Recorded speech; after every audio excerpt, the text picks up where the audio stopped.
কোলে নিয়ে বসে আছি। আজকে যদি ছেলেটার বাপ দুনিয়াতে বেঁচে থাকতো, যদি ছেলেটার বাপ বেঁচে থাকতো, ছেলেটাকে দেখে কত আনন্দ করত।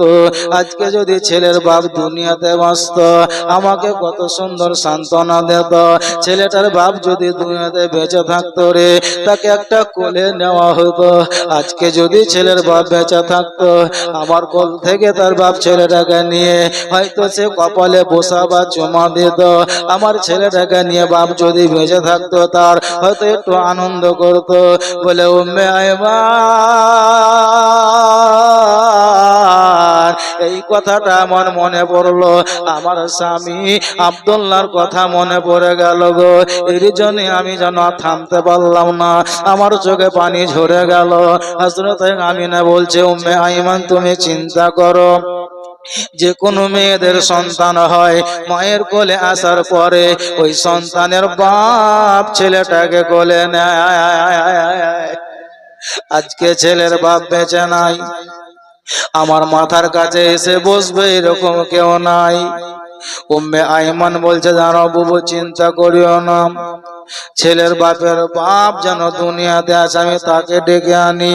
হযরত উম্মে আয়মান বাড়ি থেকে বাইর হলেন। হযরত আমিনা রাদিয়াল্লাহু তাআলা আনহা নবী মুস্তাফাকে নিয়ে বসে আছেন। বাবা হযরত উম্মে আয়মান নবী মুস্তাফার সুবহানাল্লাহ দাদু হযরত আব্দুল মুত্তালিব কাবা বাইতুল্লাহতে ছিলেন।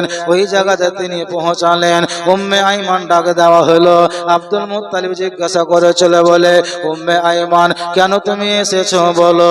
বলে ওগো আব্দুল মুত্তালিব, আপনি কি জানেন না, আপনি কি বুঝতে পারেননি, আপনাকে কি কেউ খবর দেয়নি? হযরত আব্দুল মুত্তালিব বলছেন, না, আমাকে কেউ কোনো খবর দেয়নি, আমাকে কেউ কোনো সংবাদ দেয়নি। ওরে উম্মে আয়মান, আমি তোমার কথা বুঝতে পারি না, কি বলতে চাইছো বলো? হযরত উম্মে আয়মান তিনি বলছেন, ওগো চাচা আব্দুল মুত্তালিব, আপনাকে এখানে থাকতে হবে না, চলেন আপনি বাড়ির দিকে চলেন, আপনাকে এখনই বাড়ি যেতে হবে। আব্দুল মুত্তালিব বলে, উম্মে আয়মান এখনই কেন বাড়ি যেতে হবে বলো?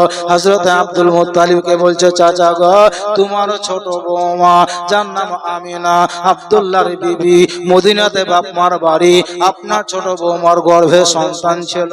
হযরত আব্দুল মুত্তালিবকে বলছেন, চাচা গো, আজকে আপনার আমিনার গর্ভতে থাকা সন্তান শুভে সাদিকের টাইমে দুনিয়াতে এসেছে, আপনি তাড়াতাড়ি চলেন, আপনার পোতাকে আপনি একবার দেখবেন।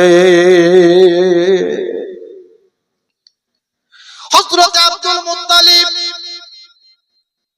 তিনার ঘরে দরজা বন্ধ করলেন। বন্ধ করার পর দৌড় দিয়ে হযরত আমিনা রাদিয়াল্লাহু তাআলা আনহার বাড়িতে এসে হাজির হলেন। তার মানে হযরত আব্দুল মুত্তালিব যে জায়গাতে ছিলেন, ওই জায়গা থেকে আমার নবী মুস্তাফার বাড়িটা খুব বেশি ডিস্টেন্স বা দূরে নয়। নাকি হুজুর? নাকি দেখে এসেছে নবী মুস্তাফার বাড়ি, হুজুর দেখে এসেছে।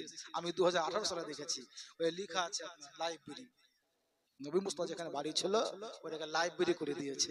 আর লাইব্রেরি করবে না কেন? নবী মুস্তাফা তো শিক্ষার গুরু, যে নবীর কাছ থেকে শিক্ষা পেয়েছে, দুনিয়ার মানুষ শিখেছে, সেই নবীর ঘরকে আজকে লাইব্রেরি করে দেওয়া হয়েছে।